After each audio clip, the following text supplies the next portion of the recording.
El Arcón vuelve a la tierra de Campos Palentina para tocar con las manos la tierra sobre la que se ha construido su propia cultura.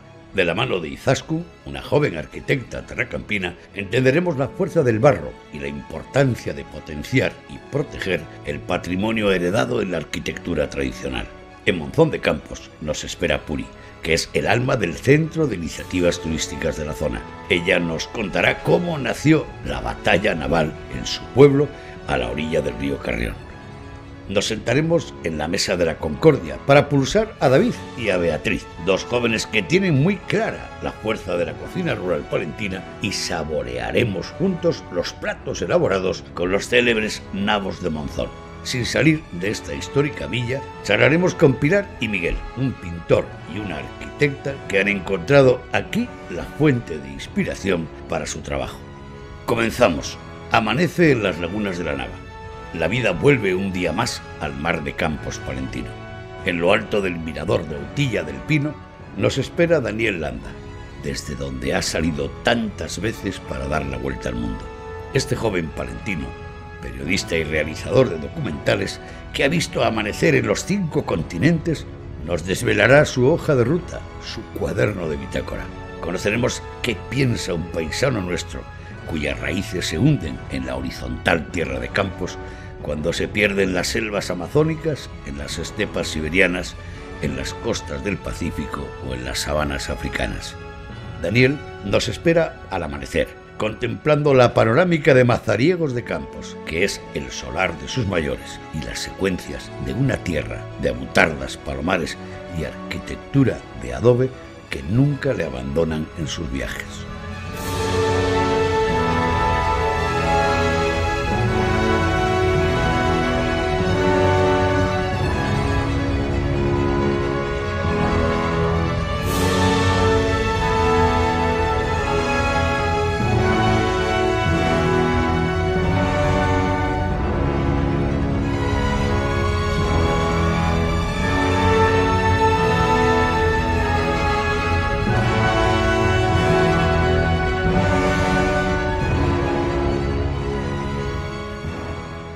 ¿Qué tiene este lugar para ti?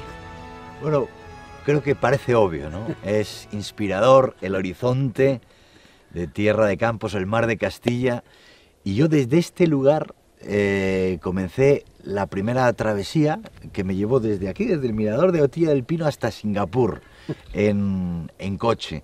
Luego la vuelta al mundo también comenzó precisamente aquí, en este mirador, con lo cual para mí es un lugar primero talismán y luego además pues realmente inspirador, ¿no? Cuando uno trata de perseguir horizontes, qué mejor que, bueno, pues que seguir este horizonte, ¿no?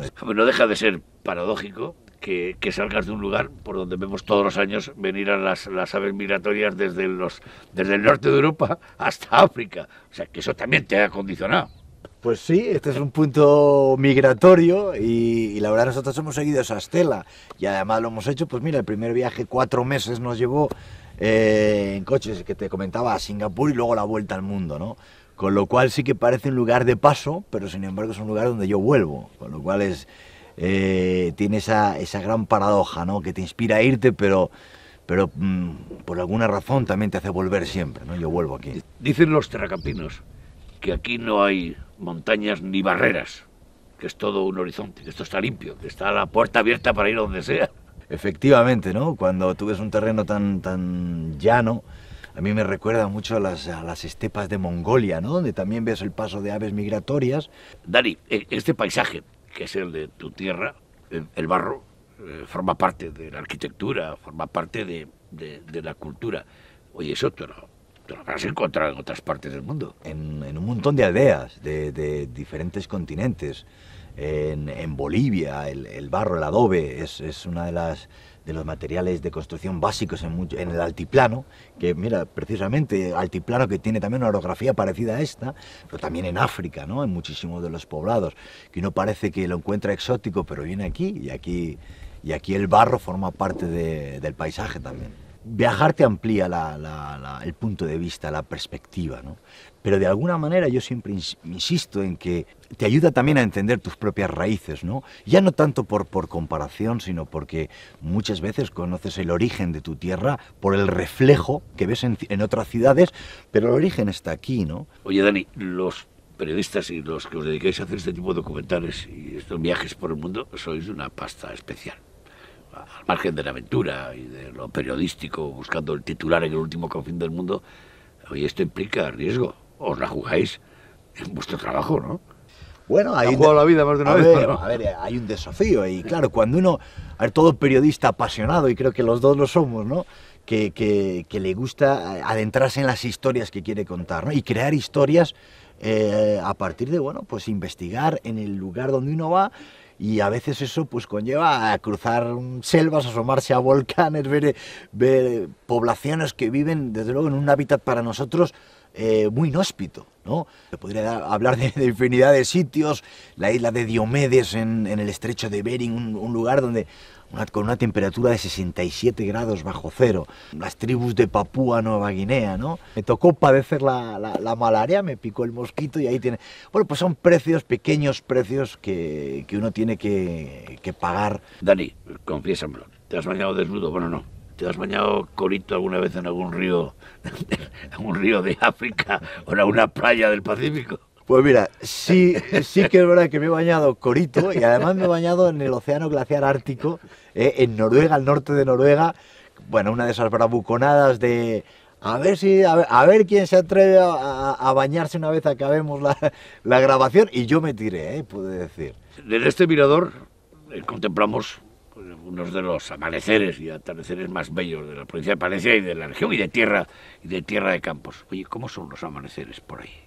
A mí este lugar me recuerda, te comentaba, ¿no? a Mongolia, a las estepas, ¿no? Ese horizonte llano, donde precisamente es un lugar donde hay unos amaneceres espectaculares, precisamente por ese sol implacable, ¿no? Pero claro, en Alaska hay unos cielos espectaculares, en África que dices, oye, lo que tú dices es el mismo sol, es la misma luna, es el mismo astro. Pero ¿por qué el amanecer africano es naranja, ¿no? Casi sólido, parece que se puede cortar la luz? Bueno, pues no sé, alguien seguro que tiene una explicación científica, pero desde luego tiene una lírica especial.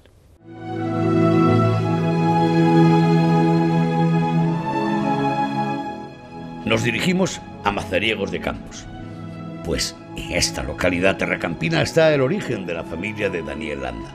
En una de sus casas nació su abuelo, el poeta palentino José María Fernández Nieto, académico de la institución Tello Telle de Meneses. De nuevo, elegimos un lugar elevado donde continuar nuestra charla, abrazando el mismo aire que cada invierno acarician las alas de las aves migratorias.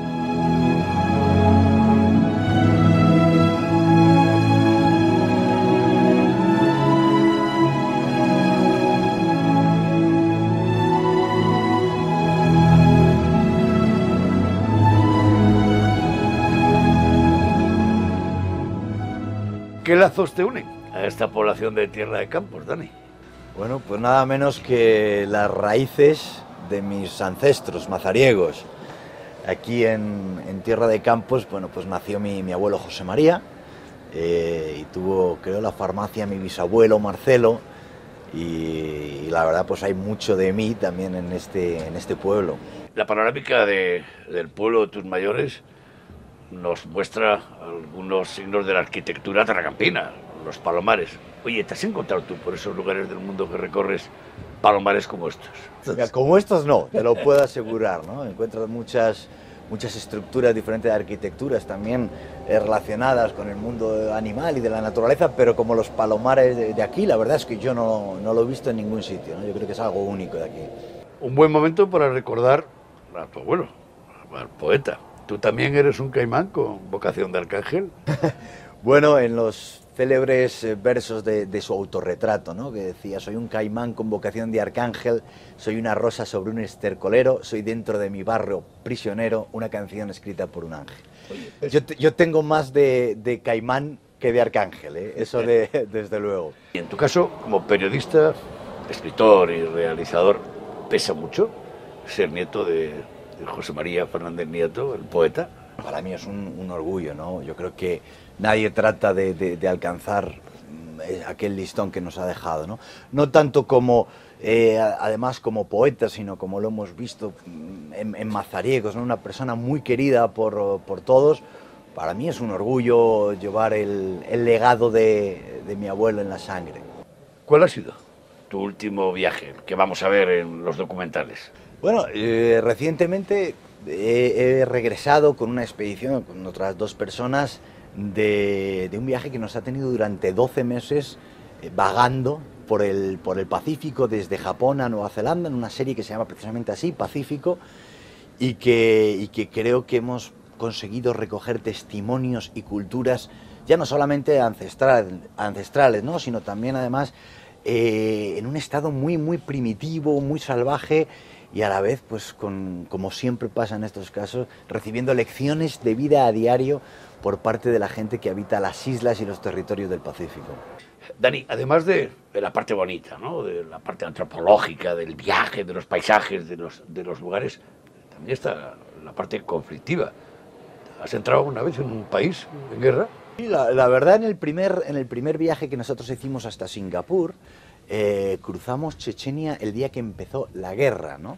Que era un poco como Gila, nos encontramos sin querer la guerra, todos los tanques, el ejército desplegando tropas, y nosotros que ahora con un Ford Mondeo lleno de pegatinas, la verdad es que fue impactante, ¿no? Y además una guerra bueno, pues que ha durado muchísimos años y que todavía yo lo recuerdo con congoja, porque ver cómo se acercan cientos de tanques y tanquetas es una experiencia desde luego que no se olvida. Dejamos por un momento la compañía de Daniel para dirigirnos a Frechilla, otra población terracampina muy próxima. En un tramo del Canal de Castilla nos espera Izaskun Villena, una joven arquitecta terracampina que lleva años defendiendo la arquitectura sostenible en el medio rural.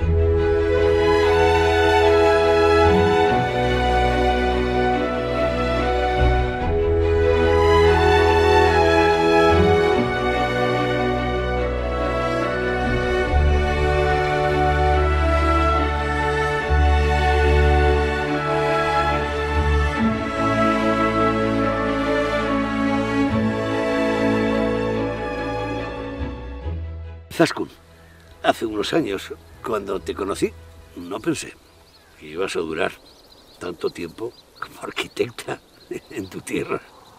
Pues Javier, seguimos aquí trabajando, intentando que nuestro territorio se siga desarrollando y sobreviviendo, porque sí que es cierto que están siendo malos años para nuestra profesión, pero lo estamos intentando llevar adelante con la mayor dignidad posible. Oye, ¿qué es lo que os puede aportar, inspirar, o incluso qué es lo que os puede ofrecer en vuestro trabajo un territorio como el de Tierra de Campos? Tierra de Campos es un territorio de artistas, de creadores, de personas que sienten el territorio. Dentro de esta llanura que nos rodea sale la creatividad. Yo creo que ha propiciado muy buenos escultores. Ya tenemos ahí a Berruguete, tenemos a los Alejos de Bahía, tenemos, bueno, en general muchos escritores, poetas, en general muchos artesanos.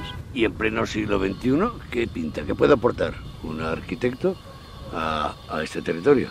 Pues en pleno siglo XXI nosotros tenemos que reinventar este patrimonio que hemos heredado, un patrimonio muy sabio, porque realmente las técnicas constructivas de entonces seguimos conservándolas. Y Izaskun, te voy a pedir que reflexiones sobre algunos apuntes vinculados a la arquitectura de Tierra de Campos y que todavía hoy lo podemos contemplar. Empezando por el Palomar. ¿A ti qué te sugiere ese tipo de arquitectura?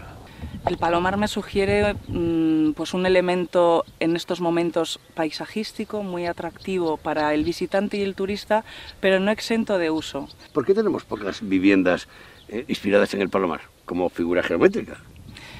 Porque quizá no ha habido esa costumbre de concebir un palomar para una vivienda, pero realmente es muy factible. Y hay otro tipo de construcción o de arquitectura que convive con la tierra de Campos, que viene de la mano del Canal de Castilla. Una ingeniería, una arquitectura hidráulica que convive con nosotros. Oye, ¿a ti qué te sugiere esa arquitectura canalera que la vemos hoy prácticamente en ruinas?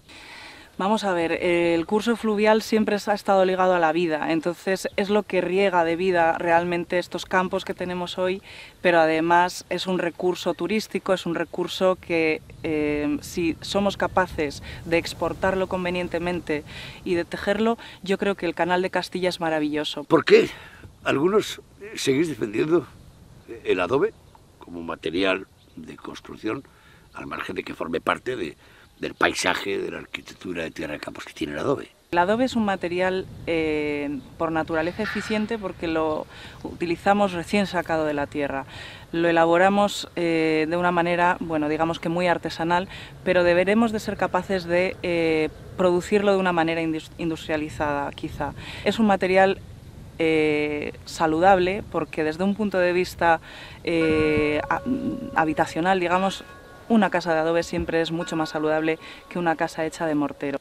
¿Qué aconsejas a aquellos que viven en pueblos como el tuyo, que van a rehabilitar su casa o se la van a construir? ¿Debemos de ser fieles a esa cultura heredada, como hacen en otras zonas donde conservan una arquitectura preciosa, o dejamos caer el barro? Yo les animo a todos estos propietarios de viviendas, digamos, de la zona de Tierra de Campos, que sean capaces de valorar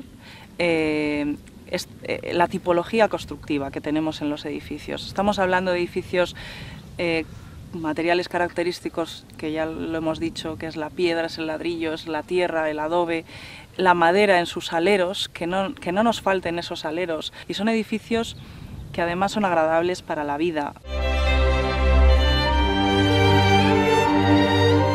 Paseamos ahora por el casco urbano de Frechilla. La utilización del barro y del adobe en los edificios demuestra la actualidad de estos modelos de construcción que caracterizan a la tierra de Campos.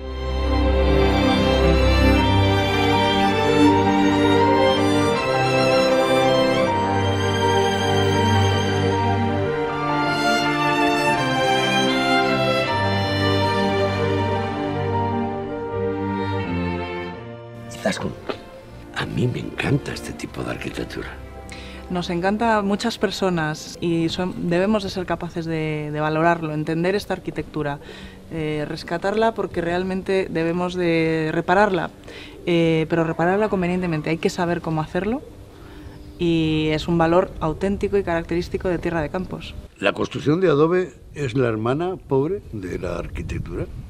Para nada, porque realmente en estos momentos tiramos todos a intentar imitar las características de este tipo de materiales, materiales que absorben y expulsan la humedad ambiente, materiales saludables. Y esa arquitectura palaciega. Aquí tienes un ejemplo claro de esos fajeados de piedra, de sillería, rellenos con tapial, que su tipología constructiva no es de una arquitectura pobre. Estamos hablando de las construcciones de las viviendas, del patrimonio monumental, religioso, de las iglesias, pero hay un tipo de arquitectura que está muy vinculado a la actividad agroganadera, a los paisanos que todavía hoy siguen viviendo. ¿A ti qué te sugiere eso? ¿Qué tipo de arquitectura? Las naves, lo que se está utilizando para mantener la actividad económica. Pues muy importante lo que me estás diciendo, Javier. Tenemos que ser capaces de que convivan ambas arquitecturas. Debemos ser capaces de que se preserve el núcleo urbano con sus valores arquitectónicos y ser capaces de que las naves no distorsionen la imagen de nuestros pueblos. Yo les pediría, por favor, que lo sembraran de una especie de barda vegetal, ¿no? Una muralla vegetal. Árboles al lado de las naves. Árboles al lado de las naves. De esta manera se haría más amable. Por último ya, a los niños, a las nuevas generaciones, les hablamos de ecología, les hablamos de naturaleza, de comportamientos, de otras disciplinas del arte.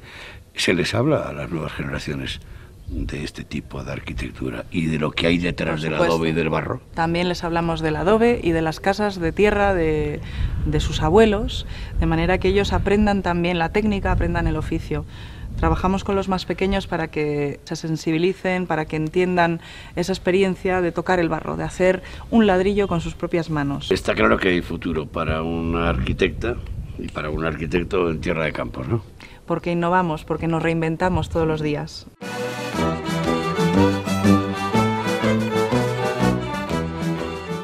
No muy lejos de aquí, en Monzón de Campos, nos espera Purificación López, Puri, la presidenta del Centro de Iniciativas Turísticas Villas del Bajo Carrión y Ucieza. La encontramos en el mismo puente sobre el río Carrión, que cada año es testigo de una curiosa batalla naval con B.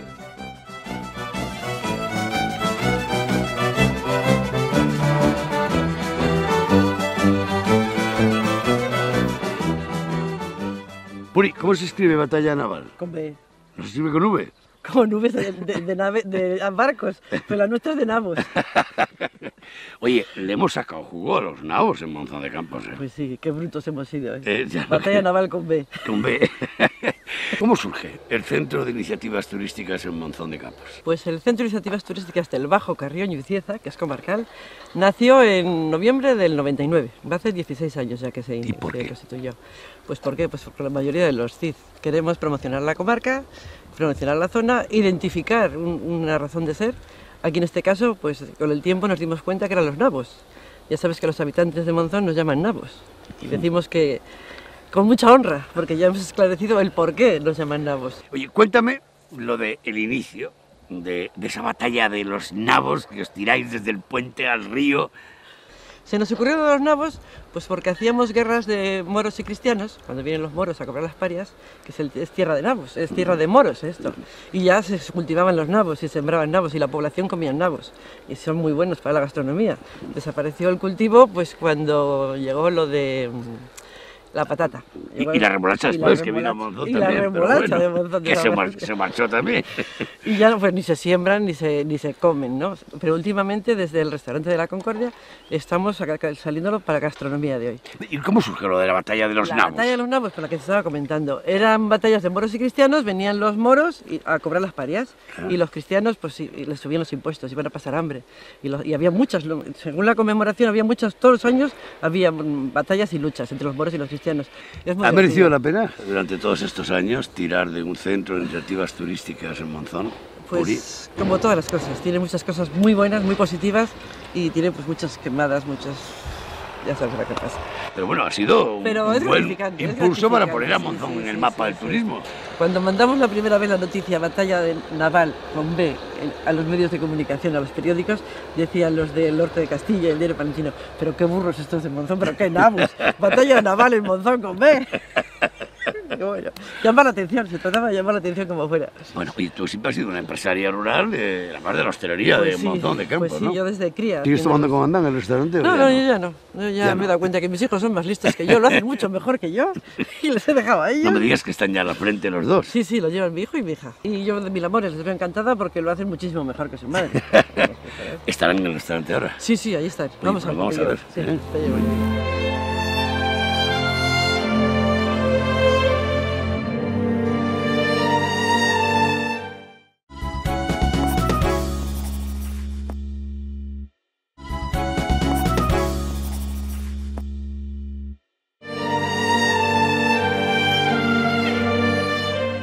Puri nos acompaña a La Concordia, un establecimiento familiar donde sus hijos, la cuarta generación, han tomado las riendas del negocio.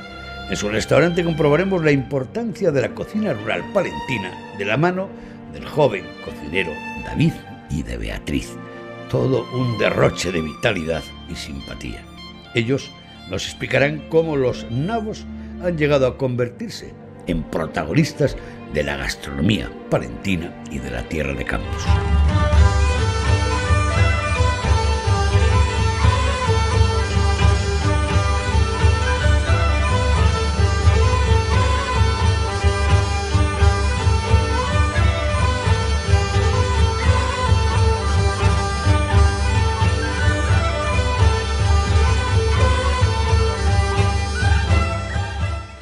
Beatriz, ¿esto es un restaurante familiar y un restaurante de cocina rural? Y si lo es, dime por qué. El restaurante La Concordia es un restaurante rural, primeramente porque está en un sitio rural, ¿no? O sea, en un local, o sea, en una zona rural. Y luego porque buscamos un poquito la tradición, ¿no?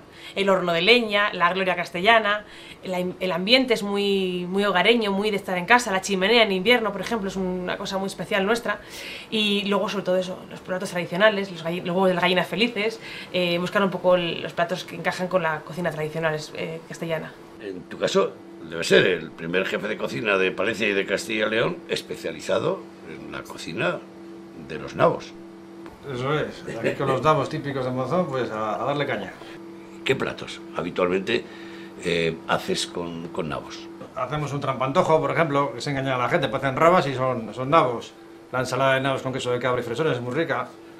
Pues así, y luego en las jornadas gastronómicas hacemos también timbales, pues mucho juego entre frutas, con los nabos y carne. Beatriz, ¿cómo responde el comensal cuando vas a tomar comanda y le ofreces nabos? De primeras nadie quiere nabo. De primeras tú dices que vas a dar nabo, nadie quieres. Hay que engañar al cliente. Le engañas, prueba y le encanta. Y luego ya el cliente que se fideliza con el nabo, le apasiona y es un plato que gusta mucho y luego repiten. Pero de primeras tienes que buscar el modo de no decir la palabra nabo antes de ofrecer el plato, porque de primeras nadie quiere. ¿Qué tipo de cocina haces, David? Pues un poco tradicional con algo creativo. O sea, combinamos bastante eso, los frutos, las setas, con la cocina tradicional, y darle un poco de diferencia en la presentación. Y el sabor, pues eso, que sea dulce con salado, también combinamos mucho ahí. Beatriz, ¿cómo te arreglas para que el restaurante y tu cocina sean para todos los públicos? Bueno, es que viene gente muy variopinta. Trabajamos mucho los fines de semana con la gente que viene al hotel, que viene de fin de semana, en plan buscando turismo gastronómico, viene una noche de hotel, cena y... Pero luego también tenemos la gente que trabaja día a día, currito, como digo yo, que viene a comer el menú del día de lunes a viernes, que también es un buen cliente potencial. O sea que trabajamos un poquito con todo, turismo, gente de paso, de carretera. Aunque estamos fuera de la carretera, la gente se desvía mucho a venir a nuestro restaurante y es una suerte. Beatriz, tú estudiaste turismo. Ahora eres una mujer rural, empresaria, diriges un hotel y un restaurante. ¿Sigues teniendo claro lo del turismo, que además de cocina y de la hostelería, sois un producto turístico? Sí, claro. Claro, por supuesto. El turismo es, o sea, tenemos un bombazo de tierra para ofrecer a nuestros clientes. El tema es que yo siempre digo que la gente que ha vivido aquí toda la vida no valora lo que tenemos. Y es bueno salir y valorar lo tuyo, ¿no? Es decir, es que tenemos un potencial cerca, Fromista, Carrión, el Canal de Castilla, Palencia como capital, es que tenemos joyas por todos los lados. Entonces, el turismo es una fuente de ingresos muy importante y tenemos que buscar un poquito el cliente, el turista que venga a vernos. Pero hay mucho, hay mucho. Sin abandonar Monzón de Campos, saludaremos ahora a Pilar y a Miguel, una arquitecta y un pintor que han elegido esta localidad como fuente de inspiración, construyendo un espacioso estudio encajado entre los restos de un edificio de arquitectura medieval.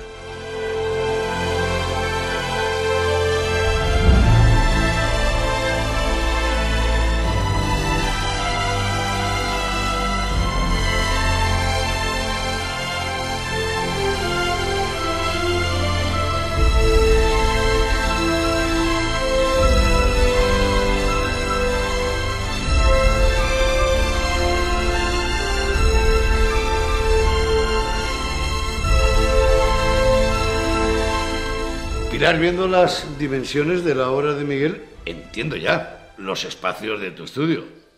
Sí, bueno, además, al final, independientemente del tamaño de la obra, la arquitectura es espacio, ¿no? Y los espacios tan ricos que hemos tenido siempre de volumen, de altura en la arquitectura tradicional es algo que se ha perdido y que afortunadamente en los pueblos sí que queda. Pilar, llama mucho la atención esa fusión de materiales y de estilos, porque desde la techumbre totalmente vanguardista a los restos medievales de piedra en los arcos.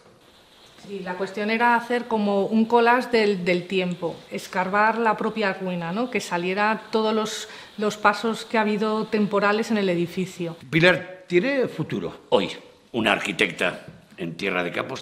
Yo creo que hay muchísimo por hacer, sobre todo en la restauración y la conservación del patrimonio que tenemos, de las propias viviendas. O sea, ya no se trata tanto de intentar hacer cosas nuevas y añadir, sino de conservar y poner en valor el patrimonio que tenemos y lo que hace que estos pueblos sean hermosos, característicos, lo que les da su valía, ¿no? Que es cómo se han formado con todo ese paso de tiempo. Miguel, en tu caso eres pintor de toda la vida y además impartes clase. ¿Qué les pintas a tus alumnos? Estoy en el Colegio de Santo Domingo de Guzmán y, hombre, sobre todo la técnica del color y que aprendan a dibujar, porque es muy importante con sus propias manos dibujar es dibujando. Mirad, está claro que algunas de las fuentes de inspiración de los pintores lo tienen en el escenario, lo que ven sus ojos, el territorio, muchas veces el próximo o el lejano. ¿A los arquitectos os pasa lo mismo? ¿Os inspira también a la hora de diseñar una arquitectura y un material? Por cierto, ¿tú qué opinas del barro y del adobe? Sí, bueno, yo creo que el paisaje donde te integras, la arquitectura ya no solo cuando miras desde dentro hacia afuera, ¿no? Sino de cómo la ves y se integra con el propio paisaje, y sobre todo aquí en los pueblos de Tierra de Campos, con esa propia arquitectura que sale de la misma tierra, ¿no? Parece que emerge y que luego incluso en un momento dado de desaparición se vuelve otra vez al propio territorio, ¿no? Y yo creo que la arquitectura con tierra es algo que aquí ha sido pasado. Afortunadamente la tenemos en el presente, pero yo creo que tiene futuro. ¿A ti no te daría ningún rubor ante un cliente que te pide un diseño de una construcción en Tierra de Campos hablarle de adobe? Por supuesto, vamos, yo de hecho es algo que intento promover, es algo que hay que potenciar, porque en el fondo ahora mismo la perspectiva del futuro de la arquitectura es la arquitectura sostenible y eso sale de ahí. Pilar, hablando de arquitectura, me quedo con la militar y con el ejemplo del castillo de Monzón de Campos. Oye, si te dejaran, ¿qué harías en el castillo? Bueno, yo es que le abriría ya mismo. Abriría la torre directamente para poder visitarla como mirador, formando un recorrido que podría utilizarse o para exposiciones en la propia torre, y desde luego a todo el castillo lo que le daría es un sentido que tenga que ver con el patrimonio, con el turismo, como la visita, como un punto, eje central de lo que es recorrer toda la provincia de Palencia. Que está lleno de gente, continuamente está lleno, desde ahí arriba sube un montón de gente a verlo. Todos los castillos tienen interés ya en sí mismos, o sea, ya es algo que ver. Hasta aquí el Arcón de esta semana. De nuevo, hemos comprobado que la horizontalidad de la Tierra de Campos no es tal.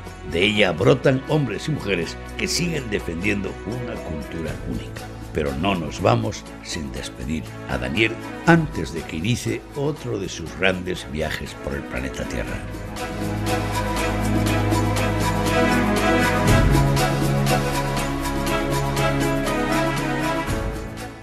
Dani, no deja de ser sorprendente que estemos en una llanura, una Tierra de Campos, tu solar, sí, y que tú te pases la vida saltando montañas, países y océanos. Pues tienes razón, es verdad. Lo que pasa es que, bueno, también hay que conocer la diversidad de otros paisajes, ¿no? Para al final entender nuestra tierra. ¿En algún momento te ha llamado la atención hacer un viaje al interior? Imagínate Castilla y León, mayor masa forestal de Europa, mayor biodiversidad, patrimonio monumental. Hombre, es una cuenta pendiente, sí. A mí me gustaría recalar mis pasos aquí, ¿no? Y poder, bueno, retratar lo que es mi tierra, que es más difícil que retratar las culturas de otros muchas veces, ¿no? Pero sí, claro que me gustaría. Ya sé que es una de las preguntas tópicas, pero en tu próximo viaje por el mundo, en tu mochila, ¿qué te llevarías de esta tierra? Difícil, ¿no? Tal vez metería la amplitud de los paisajes si cupiera en una mochila, ¿no? Para los momentos en los que me adentre en esas selvas, ¿no? Tan espesas. La serenidad de mi ciudad de Palencia para los momentos de tensión y desde luego pues algún poema de mi abuelo José María Fernández Nieto para recordar de dónde vengo. Dani, que ha sido un placer compartir pedazo de tierra de Campos, contigo. Lo mismo digo, un gran placer para mí también, claro que sí. Muy bien, espero encontrarnos algún día en un rincón del mundo, de esos mundos por donde tú andas. Sí, bueno, de Castilla y León, por donde andas tú. Un abrazo, amigo. Venga, suerte y buen viaje siempre. Igualmente. Hasta siempre. Hasta siempre.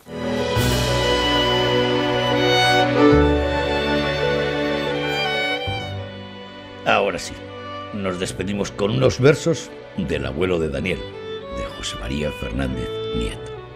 Viajar es una forma de morir cuando nadie pregunta por nosotros, cuando todos ignoran, oh ciudad, que tú existes y que nos justificas con tu sola presencia.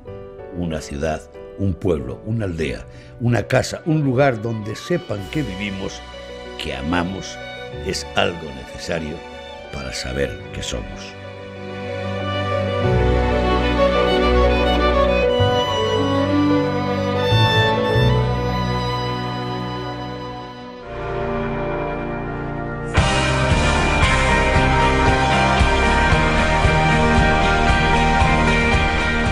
El reportaje de esta semana nos lleva a la cuna del ibérico español, a la localidad salmantina de Guijuelo, precisamente al inicio de la Montanera.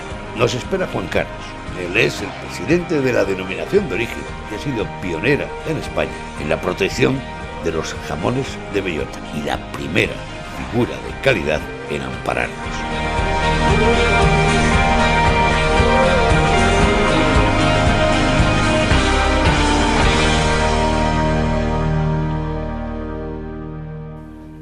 Vaya responsabilidad, estar al frente como presidente de algo que tiene mucho que ver con tu entorno, con tu familia y con el lugar donde te has criado.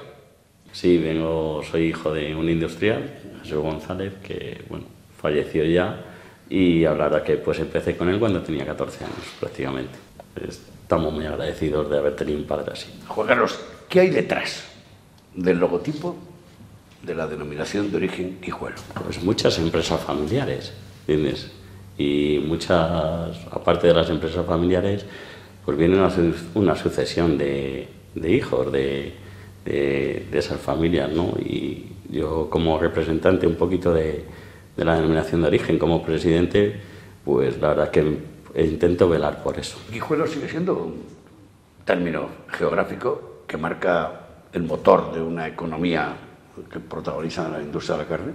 Y con más fuerza todavía. La verdad que la denominación de origen, pues creo que ahora ha pasado unos años un poquito delicados, pero a partir de ahora, yo estoy notando que está cogiendo un auge muy importante. ¿Tú crees que en Castilla y León somos conscientes de la importancia que tiene la denominación de origen Guijuelo, haber sido pionera en este sector? Y sabemos que, por ejemplo, que hay una loncha de jamón de la de Guijuelo en toda la geografía nacional. La verdad que Guijuelo lo conoce todo el mundo, ¿no?, por decirlo así, y la denominación de origen el año que viene va a hacer 30 años, ¿no?, de su existencia, y creo que es suficientemente reconocida en muchos sitios. Y la verdad que la líder en volumen sigue siéndolo. Cada año decenas de miles de jamones salen a los mercados de alta calidad alimentaria con el sello de la denominación de origen. Desde el Consejo Regulador, presidente, ¿respondéis a la calidad contrastada pieza a pieza? Por supuesto que se responde, para eso se hacen sus controles, se hace la recogida de muestras, se hacen sus analíticas pertinentes y se hace su proceso de selección y de marcaje del producto antes de ser expedido. ¿Qué tiene que ver este jamón y todo lo que estamos hablando con la naturaleza, con los encinares, con la bellota? Sin ello no tendríamos jamones ibéricos de bellota con denominación de origen en Guijuelo, ¿no? Eso es así. Quedan apenas unos días para el inicio de la Montanera. Fermín nos espera en la dehesa, junto a los cerdos ibéricos y las bellotas.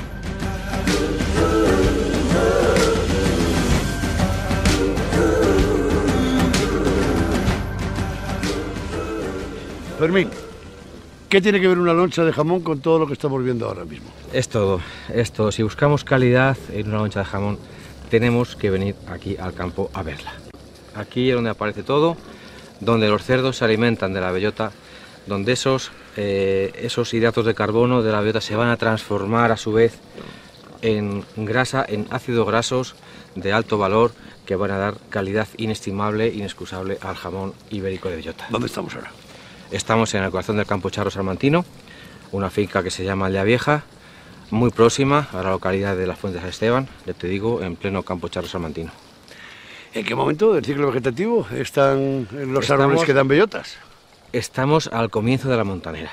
Dentro de 1 o 2 semanas comenzarán a madurar las bellotas, a caerse de las encinas, de los robles, de los alcornoques, y los cerdos que ahora están alimentándose como pueden, muy poquito, muy escasamente, empezarán un periodo de engorde bestial, hasta llegar en 2 o 3 meses a duplicar su peso.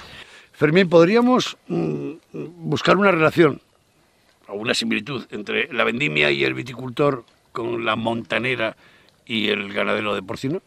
Puede ser y debe ser, es nuestro momento álgido, nuestro momento de que los cerdos adquieran la calidad necesaria. Son 2 o 3 meses importantísimos. Los ganaderos están volcados en este momento para soltar la cantidad adecuada de cerdos en cada explotación, en cada finca, porque dependiendo de cómo venga la cosecha, de las hectáreas con las que cuente la explotación, vamos a poder introducir más o menos cerdos este año. Todos los jamones amparados por la denominación de origen proceden de cerdos sacrificados que han pasado en algún momento de su vida por la montanera. Todos, por supuesto, por supuesto. Vamos, tenemos varias calidades, pero los cerdos de bellota obviamente tienen que pasar previamente por el periodo de montanera. ¿En qué consiste la montanera? ¿Cuándo empieza? ¿Qué es lo que ocurre durante ese periodo y cuándo termina?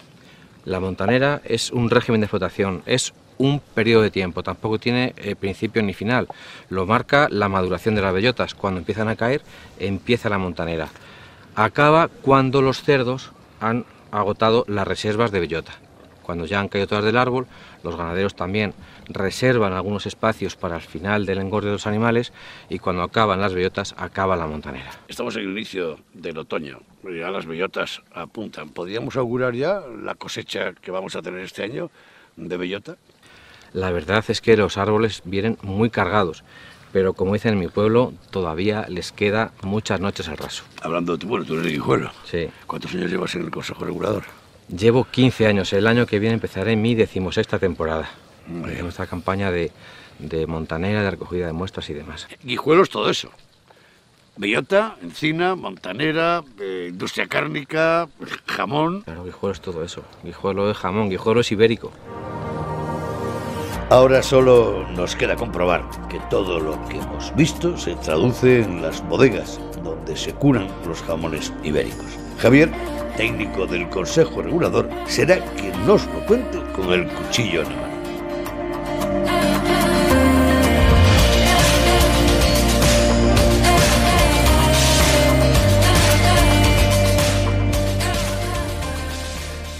Lo que acabamos de hacer ahora con la cala es una práctica habitual y, por cierto, ¿qué es lo que hemos comprobado? ¿Estaba la bellota ahí? Un jamón de cala viene de ahí, de cuando se cala, que da buen olor o buen aroma o mal aroma. Es una práctica manual que se sigue utilizando. Sí, sí, sí. Todas las piezas antes de salir expedidas, de comercializarse, son caladas.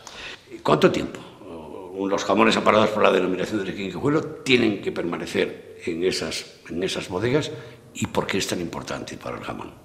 Bien, tenemos por el reglamento, tienen que estar después de la salazón, que más o menos es 1 día por cada kilo de peso. Luego pasan por el lavado, hay que lavar las piezas con agua caliente. Luego se llevan al secadero y ahí en ese secadero están 2 o 3 meses, y de ahí controlando la humedad y la temperatura, y después pasan al secadero natural. En el secadero natural pasan al menos 6 meses. Y luego se embodegan, lo que se dice embodegar, que en bodega tienen que estar los jamones al menos otros 12 meses, que es lo mínimo que todos los jamones de bellota y de cebo de la denominación de origen pasan al menos más de 18 meses desde su curación. Sin ese paso por bodega, las características organolépticas del jamón no serían las que son. Claro, está en el periodo de secadero el que asienta y se funde la grasa para que luego la podamos ver que brilla, y en la bodega se termina de difundir la grasa por el jamón. Cuando hablamos del componente grasa, de esa peculiaridad del entreverado, ¿eso se aprecia? ¿Se tiene que apreciar en las lonchas de jamón? Técnicamente son cristales de aminoácido, de un aminoácido que se llama tirosina. Tirosina. Pero que mucha gente se piensa que es malo y no es malo, todo lo contrario. Significa que el jamón lleva un tiempo de curación justo y en su tiempo. La temperatura es clave. Van a cambiar las sensaciones táctiles, de sabor en la boca, si no está a la temperatura adecuada. Y eso hay que degustarlo a una temperatura de unos 22 grados y es cuando mejor se saborea el jamón, porque si está frío, siendo el mismo jamón, pierde esencia. Javier, las tipologías de la denominación de origen que contemplan en los distintos tipos, ¿cuáles son? Por supuesto tiene que estar, el logotipo tiene que aparecer en el pernil. Es muy importante. En el caso de los jamones de bellota, el precinto rojo y la vitola correspondiente roja. En los últimos años ha habido un incremento de cultura del jamón en la sociedad, en general, profesionales, amas de casa. ¿Eso lo apreciáis desde el Consejo Regulador? Siempre ha habido bastante desinformación y yo creo que cada día la gente está más informada y eso es muy importante. Lo puede adquirir un jamón con denominación de origen, un ama de casa, un consumidor, un restaurante, un profesional, pero ¿qué hacemos después? ¿Nos llevamos la pieza? Claro, ¿Qué es lo que nos va a garantizar que vamos a poder hacer un corte y tener Hay que tener cualidades? unas ligeras nociones de cómo afrontar la pieza, porque no es lo mismo cortarlo fino y bien que destrozarlo. Entonces lo que hay que hacer es practicar un poco y tener claro las partes del jamón. Lo primero, yo en una casa recomiendo empezarlo por el lado de estrecho, que se llama babilla. Exactamente, la babilla. Y luego ir punteando los huesos para ir aprovechando y que no queden curvas. Y así se saca más rendimiento al jamón. Y luego ya está la parte ancha, que es la más apetecible, la más vistosa, que es donde realmente está el mejor sabor del jamón. Llegamos al final y lo vamos a hacer compartiendo la despedida con Laura, la responsable de promoción de la denominación de origen Guijuelo.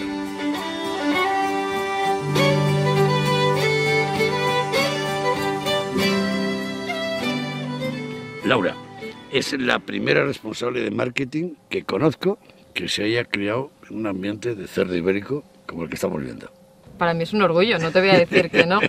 Dicen que los abuelos te tienen que enseñar muchas cosas y tuve una grandiosa suerte de que el mío desde pequeña me inculcó esta cultura de porcino. O sea que ha nacido dentro de este ambiente. Sí, digamos que ha sido una cosa que yo he aprendido desde recién nacida, desde pequeñita. Laura, ¿qué imagen tienen en España sobre la denominación de origen, sobre los jamones de Guijuelo? Ten en cuenta, Javier, que somos una denominación muy potente, una denominación de origen. La denominación de origen Guijuelo está presente en todos los mercados nacionales. Allá donde vayas te vas a encontrar siempre un Guijuelo. Dame un titular para concluir este reportaje. Hombre, tenemos carácter supraautonómico. Eso nos genera que podamos adquirir cochinos de todas las comunidades autónomas que tienen dehesa. Entre ellas está Andalucía, está Castilla-La Mancha, Extremadura y, por supuesto, la dehesa charra aquí, Salamanca. No sé si lo sabes tú y todos nuestros espectadores, pero es que Guijuelo y esta denominación es la cuna del ibérico.